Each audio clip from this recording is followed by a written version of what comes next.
Welcome, everybody, to another episode of Cash Flow Positive. I'm your host, Kenny Bedwell, and today we're going to be talking about designing your STRs to maximize your returns. So, with design, I had to bring in a designer.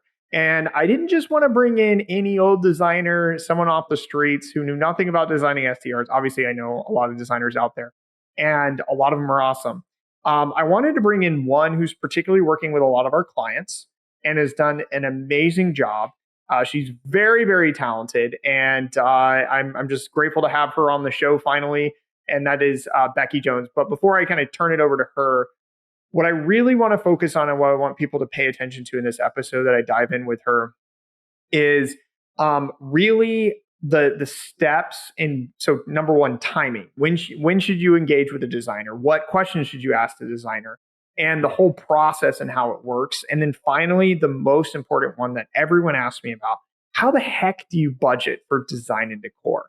And so without further ado, Becky Jones, welcome to the show. Tell us all about yourself. Hey, Kenny, thanks for having me. I design short-term rentals specifically for investors across the country. And what sets me apart as a designer is I used to actually be a photographer. And I did branding photography and photographed women entrepreneurs specifically. And so when I got into design, I was working with a builder. And so I got to know a lot of the behind the walls, remodels, additions, new construction. So I really got to understand. I was doing the fun visual stuff and making places pretty, but I was also understanding a little bit more about what goes into the remodels and what can be done, what can't be done, what might be challenging. And so that all of those things have really come into play in designing short-term rentals because I could do the remodel side of things, but also my brain literally works in photos. So when I'm doing a short-term rental space, I think that is the thing that makes me a little bit different than other people is I'm seeing everything through the photos that are going to be online that are going to sell the property. So with that said, I will spend the majority of, the wow factor and the finances and stuff on the money shot. Whatever those money shots are, might be the backyard, might be your living room space. But those are the things that I like to focus most of my energy on when it comes to design, because the photos is what's selling the properties. So all of those little things have really come in handy and been huge assets to me as I design short-term rentals for these investors. So I love it. A little bit about me. That is very much in line with everything I talk about, especially with designing and understanding, because it's really what you're talking about with photography is marketing, right? Yeah, like it's exactly. Like you need a market and you be able to market your property. And if the designs don't align with that, it was really not good money, spent. So I think that's really good. So first off, I actually want to ask you a question. How big is your team? Okay, so I have a designer that works with me, and she also works with me in doing the installs because we also offer installs. Okay. And then I have some other guys that I call on, and they'll help me with furniture assembly and kind of all around handyman. So those guys kind of vary, but a couple different guys for that. And then, of course, we have a lot of other support staff and help. For the most part, it's a small team, and we do a whole lot. So it's a lot of fun. I've got a lot of contractors and other people across the country that I also can lean on. So that really comes in handy in specific markets.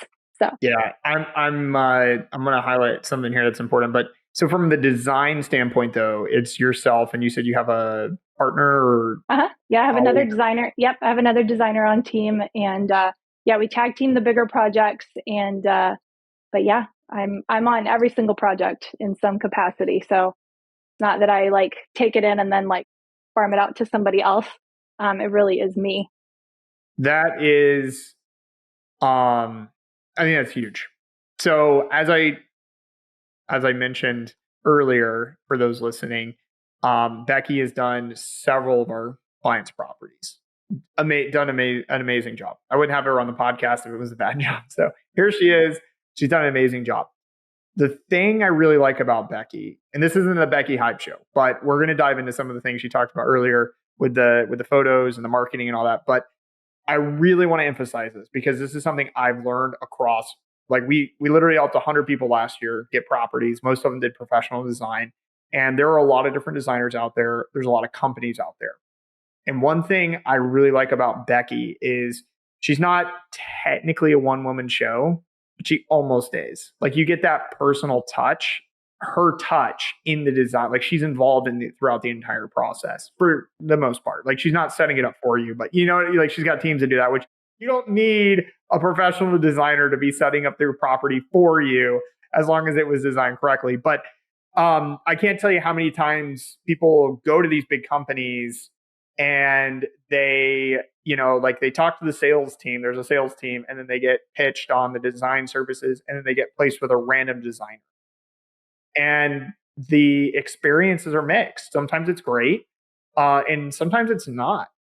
But we have some big properties, and one of them, or the more recent one, that we're going to launch soon. It's not launched.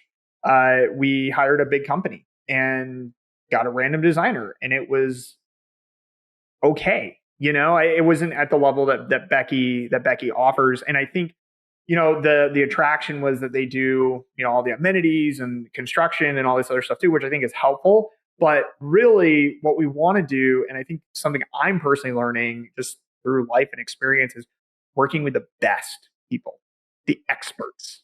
You don't go to a person who's a quote unquote Swiss Army knife because they're a jack of all trades. They're not a master of one, they're a master of none. And if you want the best, and I don't mean the most expensive, but the best, you need to go to the experts, but people who are like the masters in their craft. And I think when it comes to design, Becky's up there with them. And then another thing too is because she's not like, and maybe this podcast makes her, big and famous, and she's definitely getting there and growing in popularity. We want to kind of keep her to ourselves with our clients, but whatever. She's got her own business and growth. But one of the ththings though, I do want to mention, sorry, Becky, I'm kind of like up here on a pedestal for you, but we'll let you talk in a second. I just want to emphasize a few things about why I specifically brought you on, because there's a lot of different designers out there too, regardless of the big company, but they are on their own time schedule. And we've seen some really good designers who take 4, 6 months, 7 months on a project that should take a month or two. And so timing, I think, is really key too with design. And you're one of the ones that are more timely when it comes to getting designs and doing it in the right way. So now let's dive into it. And because all of these little things, in my opinion, with the design process tie into how to actually maximize your returns. But like you can go hire people and pay, $300,000, but if they take 6 months, it's $300,000 plus your holding costs to do the design, which, that could be 60 grand. Well, there's your net cash flow for the year. And was that design actually worth it at the end of the day? With that, it's like that diminishes in your ROI. So Becky, let's start there in terms of, vetting and understanding the time process with design. So how do you help clients understand like how long a particular project is going to take? Okay, so the virtual design we can knock out super quick. So I am like quickly turning over virtual designs. Virtual design, depending on the size of your home, would be 1 to 2 weeks roughly. So I can get and I can usually fit people in pretty quickly for a virtual design. So you can have your virtual design all done, ready to go, and you can have that spreadsheet and the design boards. We can make when I submit spreadsheet and design boards, you have an opportunity to look everything over, look at the pricing, and make any tweaks at that time. Once we kind of finalize that, like I'm on to the next property. But I will say, and I want to caveat, if you are doing a remodel and I'm doing the install, there's only so much I can do to push this project along if the remodel is not complete. And I've gotten myself into this a couple different times where I'm like, okay, I'm going to get in, I'm going to give them a hard stop. We're going to show up and we're going to have the boxes there and we're going to show up and we're going to put this property together and we're going to be done in a week. But the problem is there's only so much I can do to get the remodel like finished. So the best I can do is like only the best I can do. And that's not in my control. So I will say with the designers that take a long time, it may have also been because the remodel was taking a long time. So there's been a few projects that have been held up by remodel and adding things to the project, like the owners adding things to the project, or maybe like repairs needing to happen that we weren't aware of in the beginning of the project. So, for instance, we've had remodels go on through the winter, and the winter weather, the rain, everything else brings out all these other issues that the house had that we weren't aware of. So then it's like, oh, add that to the contractor's list, which pushes us back on going live. But ideally, we love to get that virtual design done, start ordering everything. I always tell people it takes 3 to 4 weeks for everything to get to be on site, ideally, in an ideal world. And then we can schedule that install and have a property installed in a week. So ideally, in an ideal world, it's like 6 to 7 weeks, like start to finish, start to live. Gotcha. Oh, I like that. So yeah, obviously every property is unique. Let's disclaim it right now. Every property is unique and it really depends. But I think we get where you're going. But here's $1 million question. When should someone start engaging with a designer in the buying? I like when you are under contract, because a lot of times people reach out and I love to chit chat with you and I love to talk about your property, but then like inspections weren't done. So, something fell through, or like they liked this property. They wanted a professional opinion about this property. It didn't end up working out. And then I'm like, oh my gosh, I've talked to people about multiple properties that didn't work out. So I would rather you be under contract and ideally even be through inspections, because then like for sure, this is going to happen. And then I've still got a couple of weeks to kind of get ready and know that that's coming up. So I'd say either under contract or through inspections is even better. I figured a lot of this, I would just be like asking a question and be like, yep, I agree. Yeah. I do the same thing. I tell people just when you're through due diligence, that's when you start calling and start engaging with designers. Now, here's the second question. And this is the interest. This is one that is hard for a lot of people. When should someone, so everyone listening, when you engage with a designer, they're going to sit down, talk ideas with you. They're not going to just design your property and be like, this is the design. Do you want to buy it?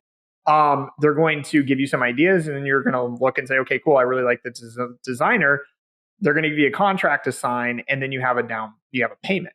Most people wait till they close on the property to make that payment and then the designs start. What are your thoughts on that? Is that right or wrong? Like, what would you recommend? Yeah.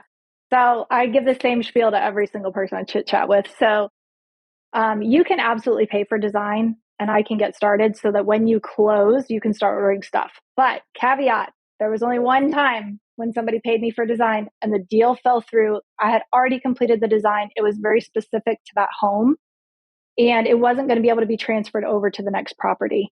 So it does come with a little bit of a risk to pay for design before you've closed. A lot of people are totally fine with it and they pay me and they have a design ready to go so they can rock and roll as soon as that closing date is complete.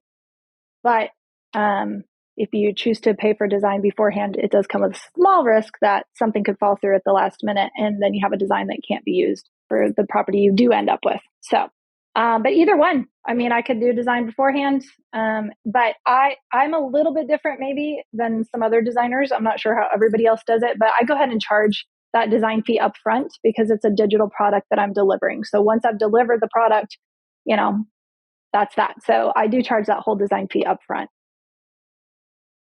I believe so. If you're through due diligence and there's nothing crazy that's going on with the property that like needs to be fixed or repaired, and you're like waiting on things, and you have a really good feeling about your financing for, like if you're already which you should be pre-approved, but you're not worried about like the financing going through for whatever reason, I encourage people to go ahead and commit because it's more expensive. Obviously, like the more time you're just waiting, that's just money. You know what I mean? So Now, if you're in a situation where this is a good one, like in Kentucky, where they have to get permitting, for the short-term rentals, I would probably say like you would wait till after your permitting. Like wait, like really the only content, like the only thing left is like, is the loan actually going to close?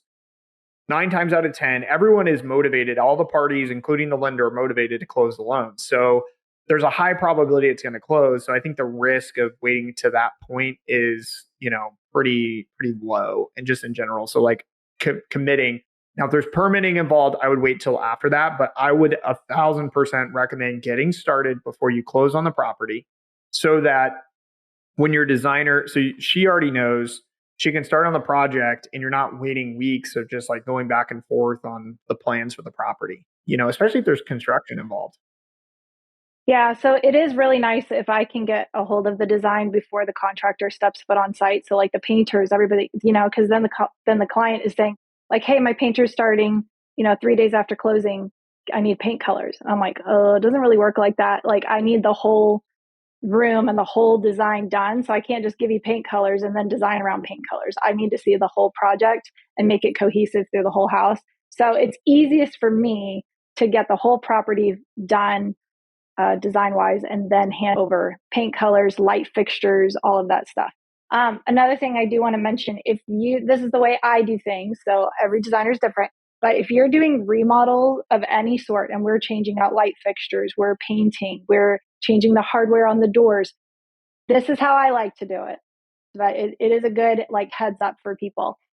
I like to do the entire design, and then I will have either the client order or my team will do the ordering. We order the remodel items first, get those items to the property so the contractor has an opportunity to set those aside. He has everything he needs on site. He can even let us know like, "Hey, we opened this light fixture, it's busted." Great, no problem. I'll order a replacement. But the contractor and the handyman and everybody, they need all of those plumbing fixtures, tile, they need everything on site, and they need it separated like big time from the flood of packages that's going to come. Because I might get Wayfair and Amazon light fixtures, and then it's just lost in the mix. So that's the way I like to do things, is I do the full design, including all the remodel items, send the remodel items first so that the contractor can get started on all of his items. And then I give him a little bit of time before I have furniture and Amazon and, bedding and kitchen stuff all just arriving.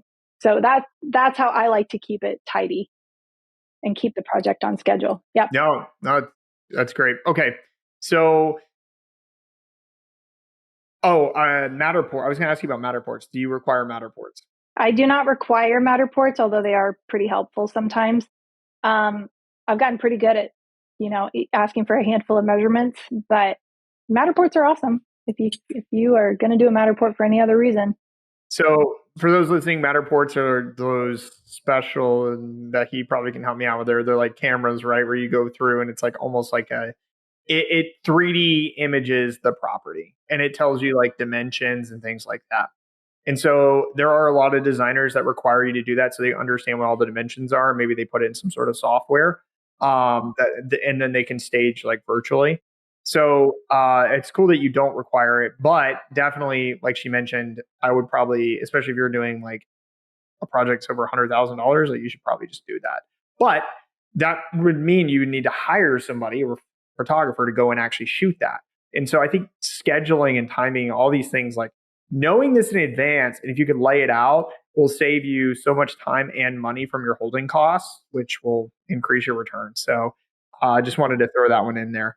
So okay, so Matterport's timing. Let's move into your actual design process, because that's really what we want you on the show for. So all this other stuff's been great and helpful, but we'll come back to costs. I think that's going to be a big one that everyone asks. But the design process. So when you're looking at a potential short-term rental property, what goes through your head? What are you thinking to yourself? Like how am I going to design this? Like how do you attack it? Where do you start? Mm-hmm. I think I'm looking for those hero shots. What's that going to be? And sometimes, especially working with your clients, has been really great because they're already prepped and they already have some ideas thrown at them. So like say for a Bradenton, Florida property, the backyard, the pool, like making this like just this spectacular, awesome backyard. Like that's the money shot. But second to that is a really cool game room, like bunk rooms, a living room that can accommodate a lot of people. But the hero shot is going to be the backyard and the pool. So anyway, knowing those things is kind of like where we start. And then knowing the competition and being familiar with the market is also really handy because I want to know what kind of amenities do the top performing properties have. So I'm looking at, not just a really cool backyard, but, really great design on the inside of the house too. Like what's going to make it stand out.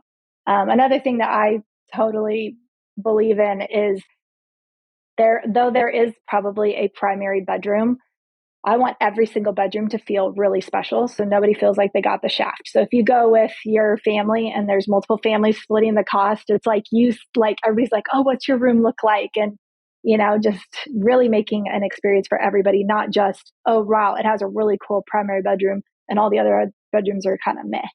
I love that. I love that.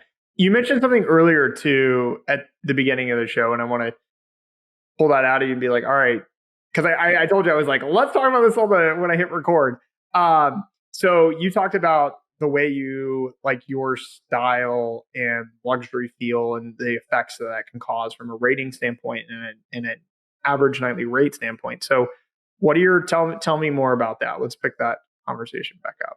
So I have a more sophisticated design just in general. That's just how my style. But I want to have every single thing on site that would be so comfy, so cozy. So I do go the extra mile. I have four bed pillows on every single bed, plus the decor. I have a blanket at the end of the bed. I've got the coffee syrups and, like blankets in a basket in the living room so you can snuggle up. Another thing I love to add is fleece blankets that would specifically be able to go outside and you could sit by the fire pit with a blanket across your lap. So I'm kind of going the extra mile in that comfort and luxury feel so that we typically get to price the properties higher nightly rates and people are paying a lot more money. And honestly, if you have higher nightly rates, you are weeding out the troublesome guests and people are just really thankful. They're not nitpicking what's not there. They've walked in and they just have everything that they could ever need in the kitchen. And, the bathrooms have Q-tips. I mean, it's the whole 9 yards. And so we just get raving reviews versus people who come in and say, hey, well, this is not the way I would have it be, blah, blah, blah. And, those annoying guests. So kind of weed them out and give people this amazing experience. So, okay, cool. Yeah. How do you determine from the design standpoint, like what colors and like, color palettes and, furniture and things like that in different markets? Because I mean, Florida, like something like my shirt, that would do really well there. But like, maybe in Kentucky, where you've done a lot of work for clients or Hunter, New York, like this probably isn't going to fly. Right. Yeah, definitely. I think we're taking the surrounding experiences. So if it's a ski market or it's a log cabin, or it's Gatlinburg, I'm still giving the client or the guests this mountain, experience, this cabin experience. So I'm using plaids, I'm using darker colors, and I'm still using like trees and bear artwork, not cheesy stuff, but I'm still bringing that into the design element. Not the bear that's like whatever, the image, like, yeah. I think it's from Hobby Lobby, actually. I don't use Hobby Lobby in my designs. There we go. There's that, or the one picture of like the yak or the Scottish cow or whatever. Yeah. Yes, the Highland cow. Yep. I've never used a Highland cow in any of my designs either. So yeah. And then, but again, like in Florida, we're welcoming kids, we're welcoming families, so that's the other thing too, is like in Kentucky, we're not really welcoming kids. We don't do bunk rooms. We don't do any of that. So we're welcoming 50 plus for the Bourbon Trail.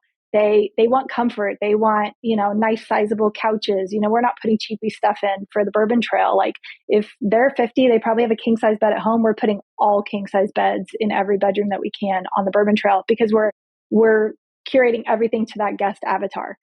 For Florida market though, it's families, it's kids, it's multiple families all staying together, and it has many bunks as you can fit, bright colors, and making an experience that kids are going to remember back and say like, oh man, that pool was so cool. It had this, that, and the other thing. And so, yeah, it's all about guest avatar and also taking the market into consideration. So how are you figuring out the guest avatar? What's your strategy? It just depends on really like what are the things they're going to be doing. So in a ski market, it's families or it's young adults all coming together and going up to the mountains for a ski weekend. So in that kind of a market, I'm thinking, do we do some like double queen bunks because we're having adults also, or is it all little kids? Not really.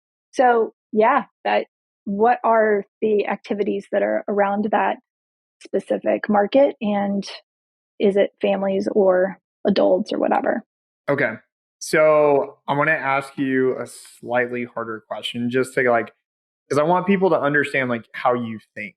And I think it's really important. I think you're going to nail the question, but it's not a softball question. So if I told you, do you know where, have you ever been to Hot Springs, Arkansas, or heard of Hot Springs? Okay. I'm not familiar with Hot Springs, Arkansas. No. Beautiful. Okay. So Hot Springs, Arkansas. I'm a client. I buy a property in Hot Springs, or I'm buying a property in Hot Springs. And I really want to use you, Becky, as my designer.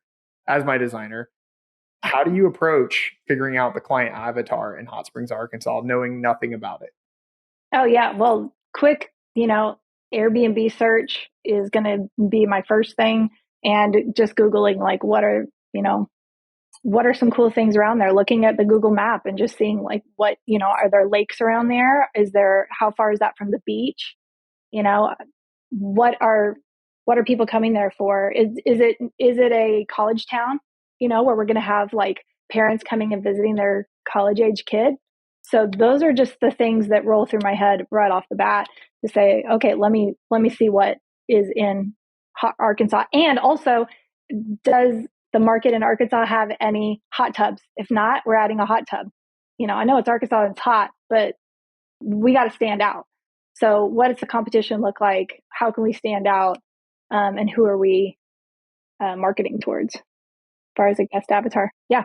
That's a good question coming up in my mind here is how do you figure out ways to stand out in a market? I like to look at what I consider the top competition. That might not be the ones that are making the most money, but the ones that really stand out to me. Also, I can tell you in a lot of these smaller markets and even the bigger markets, if you have really good photography for your Airbnb, it makes like a huge difference. So I'm like, meh, meh, meh. And then I'll see the one that stands out. And I'm like, okay, that's our competition. So that's how my brain works. Gotcha. Okay. Cool. So once you've created your design ideas, at what point do you start to take things to the client? So I try to come up with the entire design and put all the links in the spreadsheet and everything and submit the design boards and the spreadsheet to the client so they can look over the pricing and they can know like what those final numbers are going to be ish. I mean, some pricing fluctuates a little bit on Wayfair and Amazon, things like that, but they'll have a rough estimate of what they're going to be spending. And they have an opportunity at that point to say, hey, I'm not really loving this bare art. Or, hey, can we find a cheaper rug option? I love it, but it's, I'd rather find something a little bit cheaper. No problem. So we make those edits and those adjustments, and then they should be ready to order right after that. So try to just do it as fast as possible. In the ordering process, I always tell my clients we can swap out any links that are out of stock, and we'll just quickly pick something different, and the show must go on. So there's no dilly dallying. We got to go live as fast as possible. So nice. Okay. Mm-hmm. Now, I this is something you don't, I guess you might not get this question a lot, but what's like your ideal client to work with? How do they function? How do they work with you? Are they just like shut up and smile and be like, yeah, Becky, yeah, that's great? Or like, what's your kind of dream client? Okay, so the inside joke that's become not so much of an inside joke is that all my clients become my friends. And I do really believe that that's true. Because working alongside people for the duration of a project, it's like you chit chat and you troubleshoot things, whatever. And so I will say, like, most of my clients become my friends by the end of the project. Um, and yeah, I think ideally it's kind of fun when they come with some kind of ideas. Some people have ideas and they have some inspiration, especially if we're working with like a husband and wife team. Maybe the wife would have some kind of Pinterest board or something that she's bringing. And so it's kind of fun to get excited with the clients about that. Other guys are so easy when they're like, design's not my thing. You do your thing. And I submit something and they're like, looks good. Whatever Becky thinks is what we're going to do. And that is also really, kind of fun and makes it easy. So I kind of like a little bit of both of those where we get to collaborate and we get to get excited about it together. And some of the guys get excited too. They might have ideas or they might have some inspiration or something they've seen. That's kind of fun. Um, when it comes to actually like coming up with, like you mentioned, each bedroom, each space being slightly different or having unique elements about it. What's your approach to that? I mean, a bedroom's a bedroom, so we put in different colors, paint the walls differently. Like how do you approach like coming up with some of these unique spaces? Yeah. So I think back in the day, it was like, oh, we'll make a primary bedroom the one that stands out, and all the other ones just have to have like a bed and some nightstands and stuff. And I think we've moved beyond that now to where we're really creating a experience for each and every guest.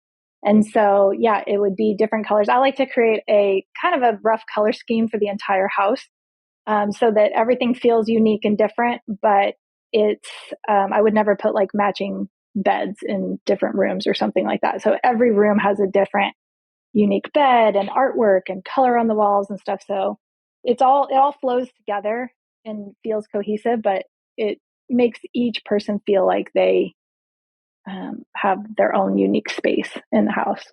Very nice, cool.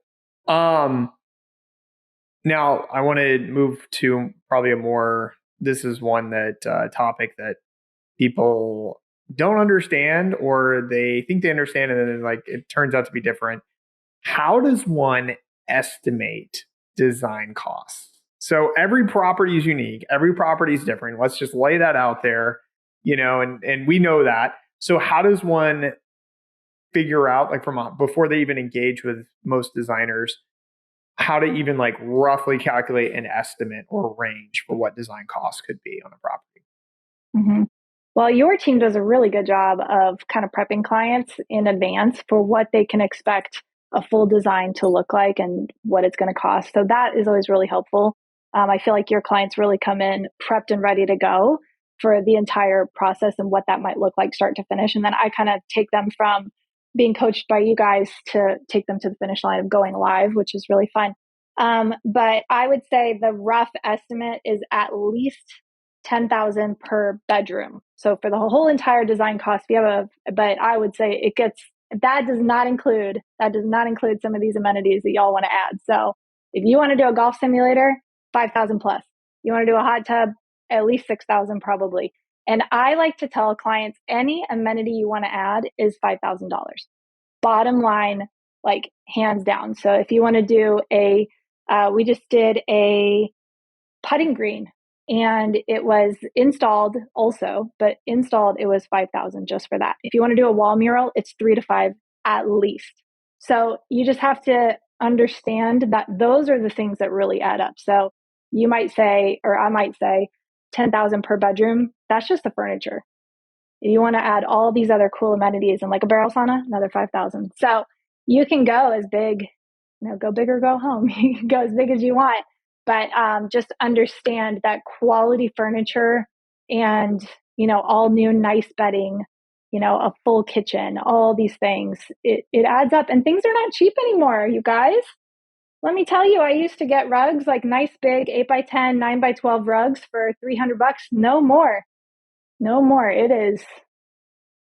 Yeah, yeah, expensive. So Yeah. to furnish a home and to get nice stuff, and that's the other thing too, is like I would never put cheap links and say it's going to be like a luxury property. I'm not going to put cheap material and furniture into a property. So if I have a 4-bedroom house, living room, kitchen, let's say there is a game room or like, just like space, and then 4 bedrooms, you're saying to furnish that house 10,000, I should budget at least 10,000 per bed.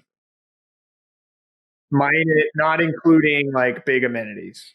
Right. Like if you have a game room, easily another five, Okay. to put like a pool table and multiple arcade games are 500 each. So it's like, it just adds up real quick to put all of these cool things into a property. So I used to say 30 or 3 bedroom, 2 bath with an outdoor space was about $30,000 to $35,000.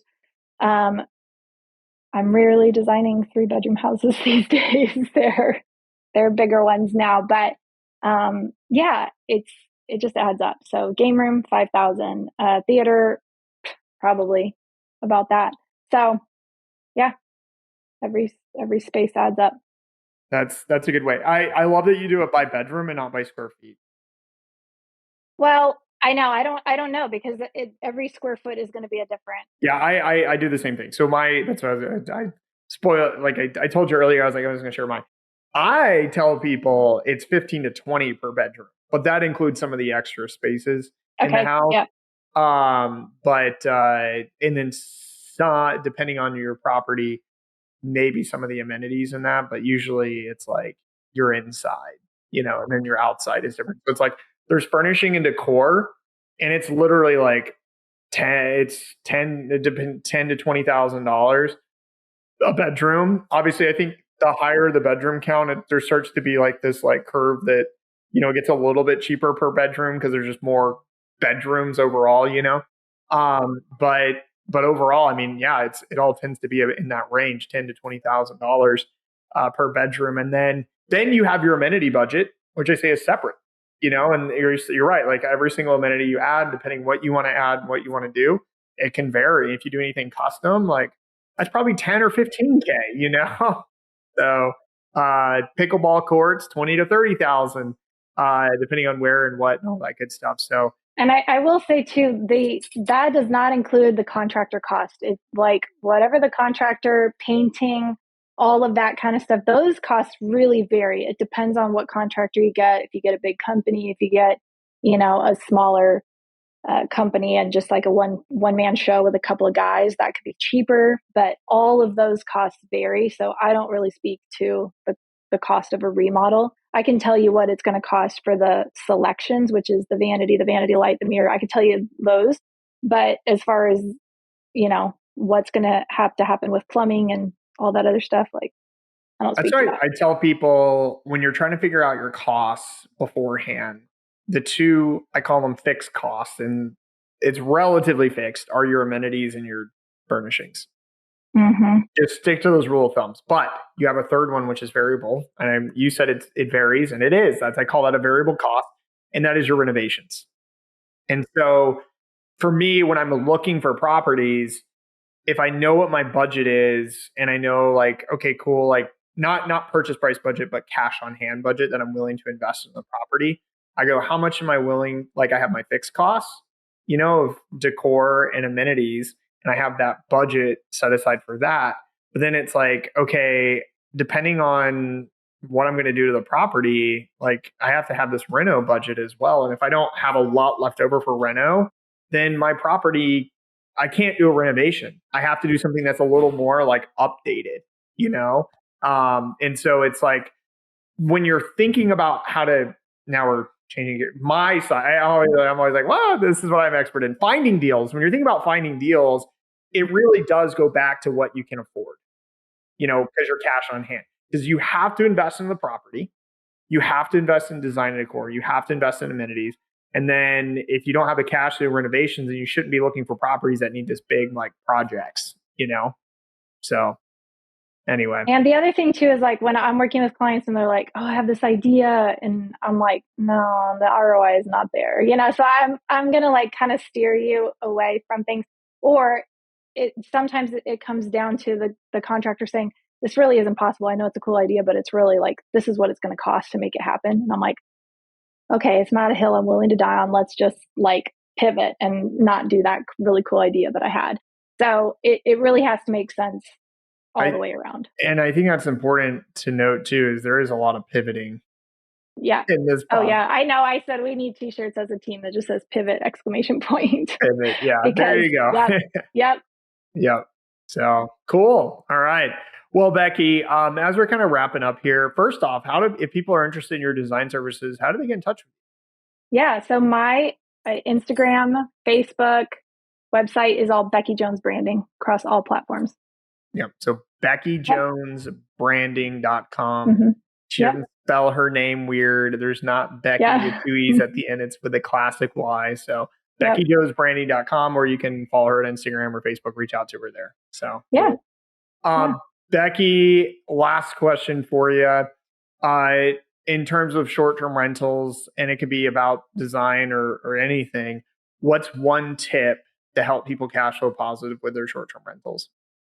I think if you buy the right property and you're willing to put the money into it to, fix it up and to put really nice furniture and amenities and things like that, like you will make that money back, and you'll have less troublesome guests by creating a really great experience. So it'll just be a much smoother and more profitable process.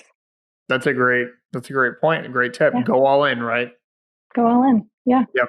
I love that. Cool. Yeah. Well, Becky, thank you so much for being on the show. Anything else you want to add before we kind of close out here? No, thanks for having me. This has been a lot of fun. Sweet. Well, thank you. And thanks for everybody listening to another episode of Cash Flow Positive.